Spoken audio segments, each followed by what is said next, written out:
All right, morning. Thank you very much again for joining us. My name is Mike Sawstruck. I'm the Commissioner for the Department of Public Safety here in the state of Maine.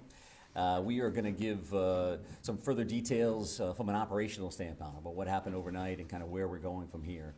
But before we do that, I would like to ask Chief St. Pierre to come back up and join us and kind of touch on the Lewiston experience overall. Chief?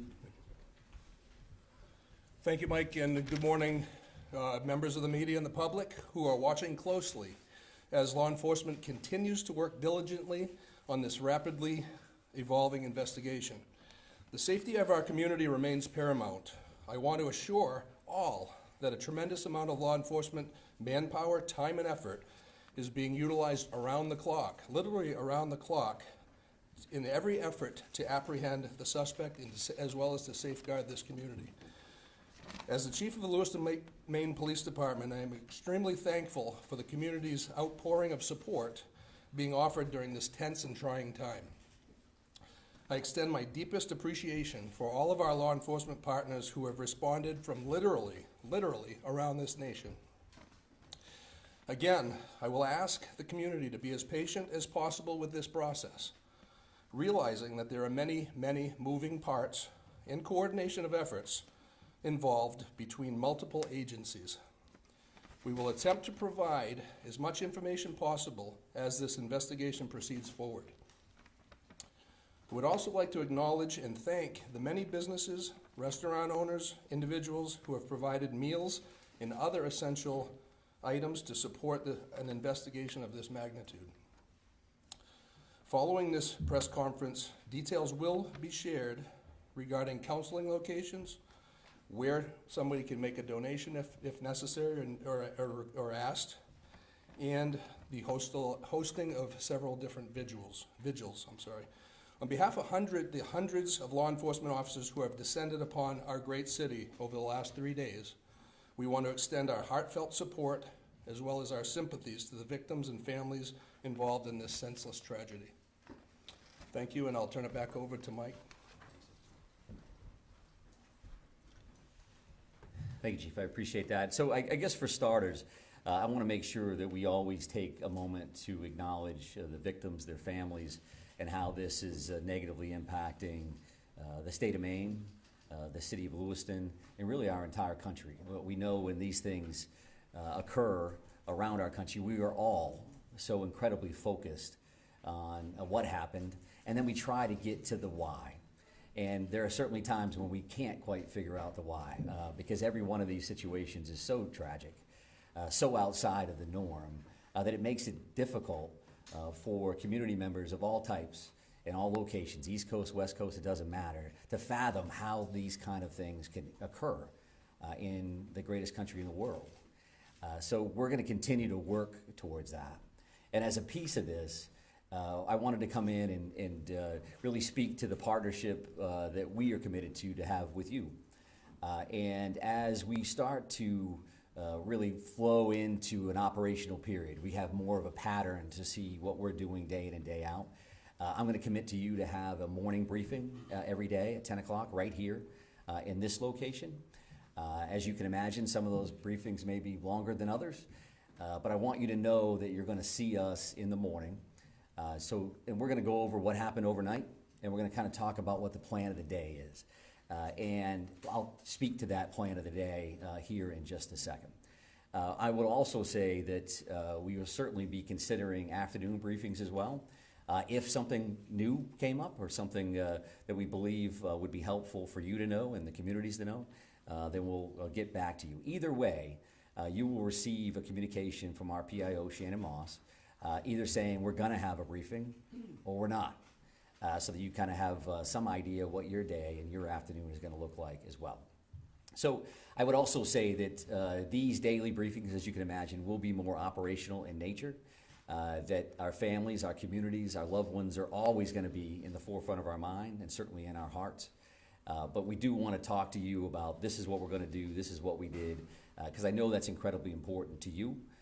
And then you're going to share that appropriately with your viewers, with your readers, and that's going to help everybody start that healing process as well. I know that information is power, You also know that there's going to be times that I won't be able to give you all the information that you need, or certainly that you want. And that won't be done because we're just not going to tell them. That's going to be done because from an operational standpoint or a tactical standpoint, there are safety concerns that I have for our first responders and that we all have for our community members. So please keep that in mind. I will go back to like a Q&A kind of a period. We want to allow that opportunity, and we're going to try to do the best we can. But if in my mind the math starts leading to, well, I'm going to get asked 10 questions and I can't answer 9 of them, then maybe that's counterproductive to a certain extent. So we're going to try to front load as much information as we can, again, with these particular sessions.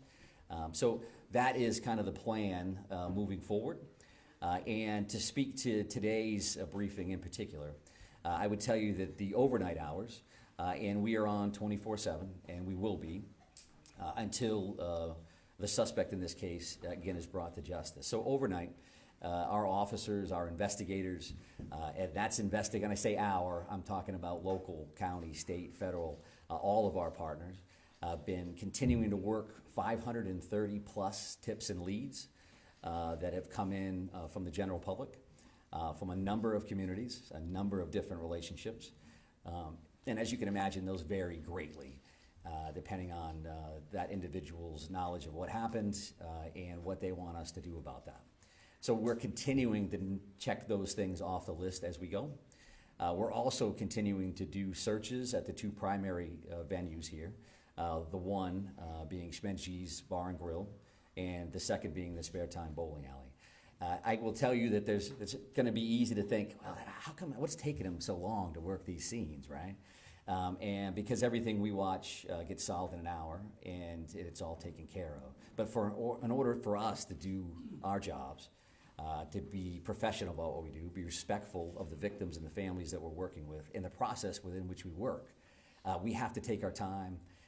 We're going to be processing every square inch of these facilities. Not only do you have the victims in question, but every one of those rounds that got fired need to be investigated. Every one of those cartridges that lays on the ground needs to be collected.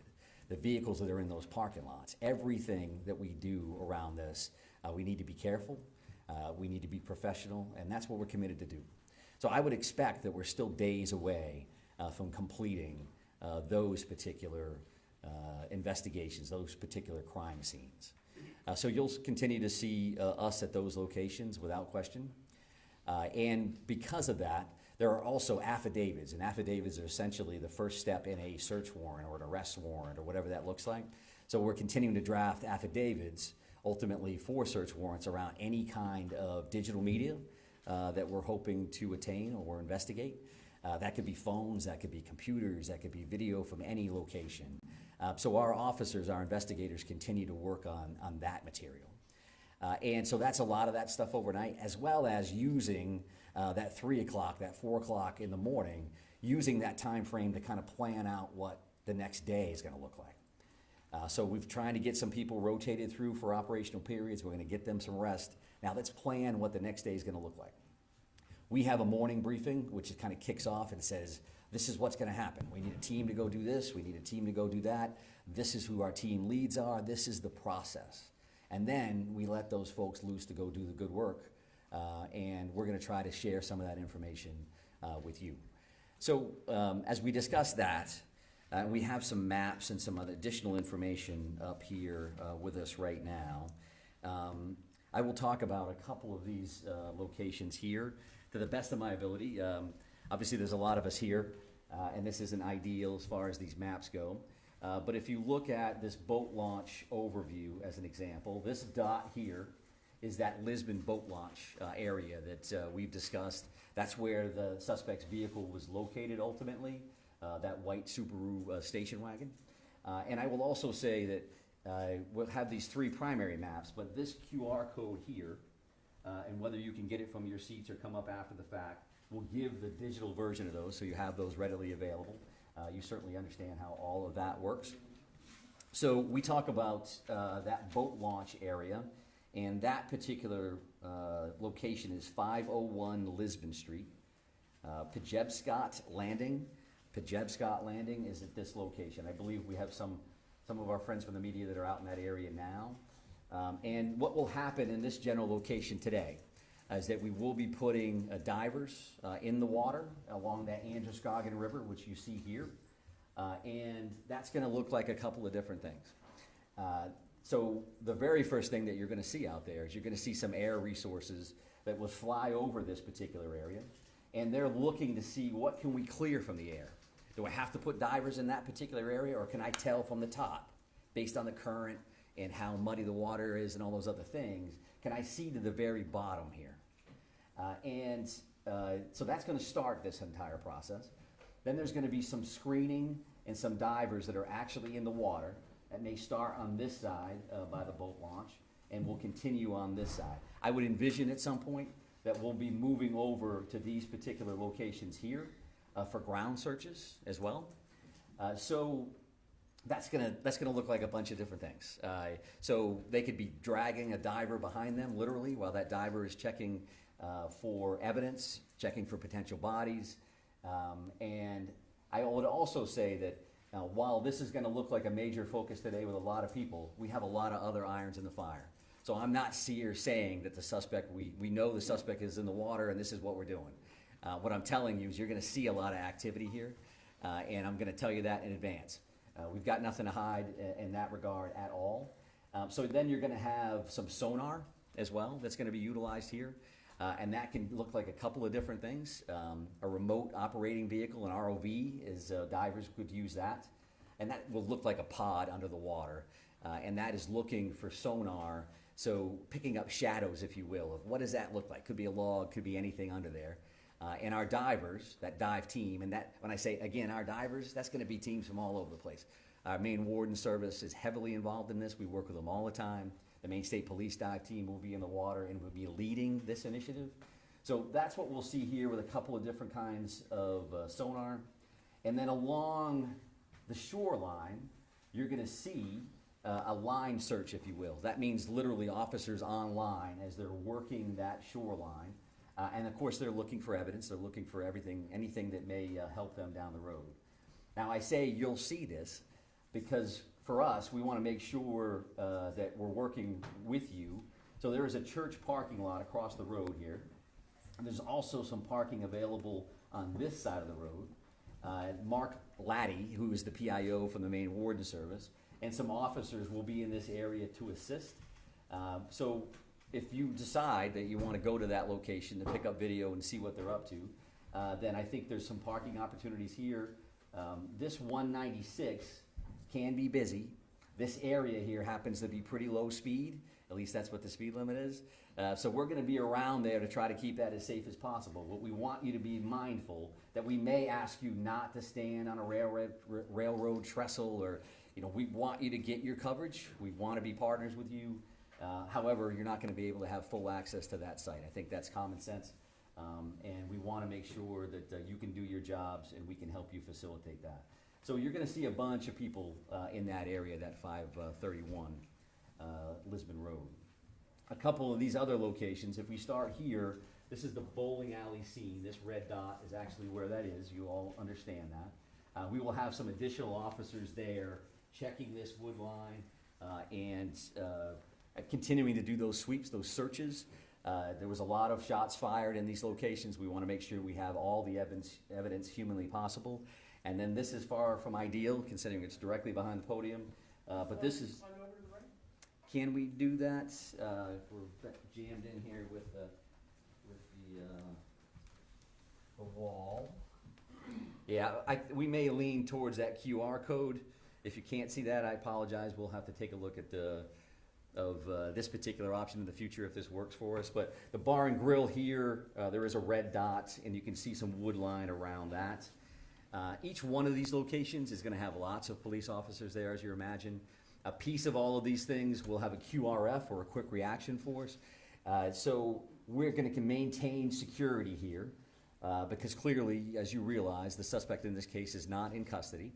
That continues to be our focus. And I think if you look at these two things, we have an investigative bucket with a great deal of resources that are investigating the crime, what occurred. And there's clearly an apprehension team here with a lot of folks that are involved in that. And of course, they're gonna intermingle, that's a given. But I think in this scenario, I want you to keep those two things in mind. Because even though we're going to be active with the search and the investigative side, always in our mind, we're going to be looking for the suspect and making sure that the people that are involved in these various searches, to include yourselves, are safe. So that is clearly another focus that we have in mind. I would also like to talk about, if we talk about procedures, you talk about practices. There was a lot of activity last night from members of the media in Bowdoin. And what I would tell you is that I'm showing you these 3 locations. There's a bunch of others that we're going to be working on. And that's not, so we don't have 50 maps up here. We're just going to be working on other locations. And that's not meant to be secretive. That's just to tell you that we're going to be all over the place. That's not saying that we know that the individual is in this house, or we know the individual is in that house, or they're in that swath of land, this acreage. That's not what we're doing. But we do look at all these situations as if the individual could be in there. And if that's the case, you'll see tactical teams at some point. A lot of folks are just dressed in a more casual manner, or a BDU, or battle dress uniform, just because they're going to be out in the woods and they're going to be out crawling around. So that doesn't mean, just because we're making announcements on over a PA system, that the individual is in there and we have an armed standoff and there are police swarming. There's just a lot of resources that it takes to work these scenes, right? I mean, I think that part of it, again, is common sense. And we want to be as forthright as we can around that as well. We won't be able to say every time we're hitting a location, hey, we're going to be at this spot, and because it's just not practical, and it's not safe for a lot of folks. So if you hear announcements in PA systems, as an example, a piece of that is us just giving notification that, yes, in fact, we are the police. We are going to be knocking on this door. We would like you to come out if you're in there. Some of that is case law oriented. Some of that is best practice. And some of that's just standard operating procedures from our end. So keep that in mind. If you have a question, you can certainly reach out to Shannon Moss. Many of you have, and if we can answer it, we will. It may not be immediate, but we're going to do the best we can to do that. And I think we'll be better at that, again, as we kind of get into this flow. Now we know what we're working with. It's starting to settle in as much as a tragedy like this can. And again, we want to be good partners with you across the board. So let me just take a look to make sure I've covered everything that I wanted to cover. I would also say that this is a big deal here, this particular link, and Shannon will be sending that out through her media list. So this is a digital tip line. And what a digital tip line would mean is anybody, yourselves included for whatever reason, if you've got a photo, if you've got a video of what happened, or something that you think is evidentiary in nature, you think that it would be valuable for us to have, you can upload that information through that link. And that link stems from best practice in other communities where tragedies like this have occurred, that a lot of people have a lot of information. Where does it go? Maybe this is the key. I don't think they know that. Or they probably do know that. 75 other people sent it to them. Send it to us anyway. And we want to see that information. So that's pictures, that's video, that's any of that kind of material to that particular link. And again, the QR code is something that we already talked about from a mapping perspective. I would say that our ongoing victim services efforts, that is something that we're working with victims' families, the community as a whole, and we are working with families that have currently been notified. We're continuing to identify victims in this case, and as those occur, additional resources will be available to the general community. I would say, again, as a little bit of a reminder, some searches you may see, well, why does that search have an armored vehicle involved, and then they're walking along the river, shoulder to shoulder. Some of those are going to be tactical ground searches versus just a kind of standard line search or grid search. The Maine Warden Service do this stuff all the time. They're incredible, searching for people, and incredibly valuable for us as it kind of expands out to evidence in many of these circumstances. We do clearly continue to have air assets, whether that's helicopters or planes. Just because they're involved, again, as we mentioned here, right, that's gonna be an overview. They're just flying over that site. They may be hovered someplace else. Is that because we found the suspect? That's not a guarantee that that's the case at all. I would also tell you probably new information. Initially, that first night, we had 70-ish or so witnesses. The FBI's been incredibly helpful with things that may sound as simple as you got to transcribe 70-plus witness statements. They're bringing a lot of resources to play, and so we're continuing to do a lot of that work behind the scenes as well. I think that the shelter-in-place order, right, that's currently in place for Lewiston, Auburn, Lisbon, and Bowdoin. When you hear the names of those communities, obviously you know that a lot of our focus, a lot of what occurred in those communities, whether it's Bowdoin because that's where the suspect's house was, Lisbon where the car was located, or Lewiston, Auburn, some conversation earlier about Auburn locations, and Lewiston where the focus of those first two tragic active shooter situations occurred. That's an ongoing conversation that we'll have every minute of every day. Does it make sense that those orders are still in place? And can we relax those, change those? They have not been changed in any way at this point. But we realize that we want to keep our community safe. So that's again, the forefront of our minds. But we know that a shelter-in-place order in general, similar to orders around COVID, can have some negative impacts on families and going to school and businesses and all those other things. So we have that in our mind. There is that pluses and minuses chart that's just kind of active as we kind of work through this thing. So know that we are actively thinking about that. And truth be told, working with, specifically right here in Lewiston, working with our officials, working with Chief St. Pierre, working with the mayor and others, having conversations about what does that mean? And what is that going to look like this afternoon, tomorrow, and in moving forward. So I think that's enough sharing from my end. That's a lot of information to overload you with there. I would want to come back, however, to say that there's a lot of stuff going on here, but what matters to us, again, is the safety of our communities, the safety of our residents. We care about each and every one of them, as you do.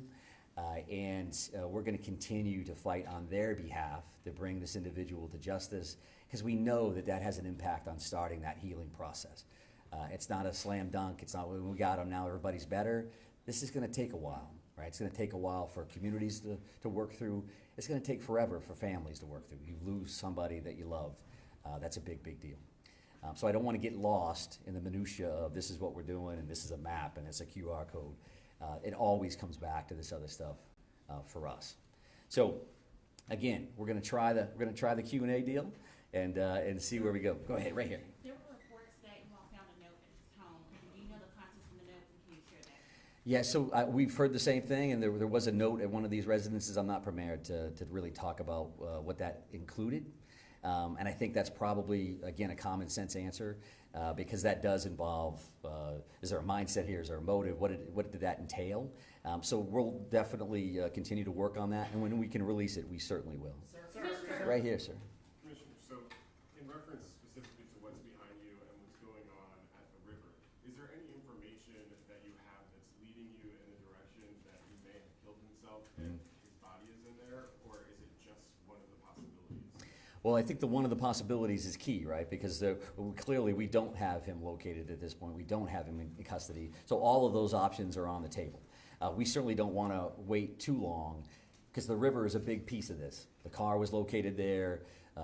Evidence is located in the vehicle or right there along the shores of the Androscoggin River. So that's stuff that we want to make sure that we're checking, and we're using the resources that we have available. We're using the expertise that we have available with the dive team and all our partners to make sure we're checking that at the same time, right? We're checking all these other things. We're working through the crime lab on this other information. So all of those things are occurring at the same time. I would also state, and I want to make sure that I say this because they've been very, very helpful. The Brookfield Power Company owns 2 dams, operates 2 dams in this area. And they've been very cooperative. You know, they live it every day. So as an example, one of the things that we're doing, the river currently runs at like 8,500 cubic square feet per second. And when they tighten the dam tools down, they actually lower that down to like 5,500 cubic feet, right? Does that mean anything to you? What it means to us is that that current, if we can slow that current down, we can lower the amount of water in the river. It's certainly easier for us to work. It's easier for our divers to see in clearer water than muddier water. If it's a foot lower than it was before, it's easier for us to work. And there's different searches, obviously, but unfortunately, people lose their lives in bodies of water on a regular basis. So this is something that we're trying to dial it in. But yes, sir, right here. Yep. Deer hunting starts tomorrow. Yeah, it sure does, yep. Yeah, can you address that? Yeah, sure. So I've had conversations with Commissioner Camuso of Inland Fisheries and Wildlife. Judy's great. We are having those conversations. I would expect to hear more about that later in the day. It's a big deal in Maine. It may not be a big deal for a lot of people from other communities, but we know what that's going to look like. We also know we're in the woods. You know, if you just happen to be in the woods, minding your own business, going for a walk, that's going to make us a little concerned, right? So it's definitely a good question. It's something that we're actively working on. Right here, sir? You talk about this tremendous amount of assets here Yeah. and the search for him. Can you talk about the pressure you guys are feeling to find him, to give this community some sense of answers as this enters its third day? Yeah, sure. I think, you know, pressure is one way to put it. I mean, we're concerned about the victims, their families, and our communities. I'm concerned every day, 24/7, 365, at this point for 30 years. That's why I got into this business. We do want to help people. We do want to make them safe. Making them safe and making them feel safe may not necessarily be the same thing either, right? Because I think our law enforcement partners, our first responders around the state, everybody is dialed in. They do that all day, every day. This is clearly a completely different animal. So for us, we want to make sure that we bring this individual to custody. But we got to do it right.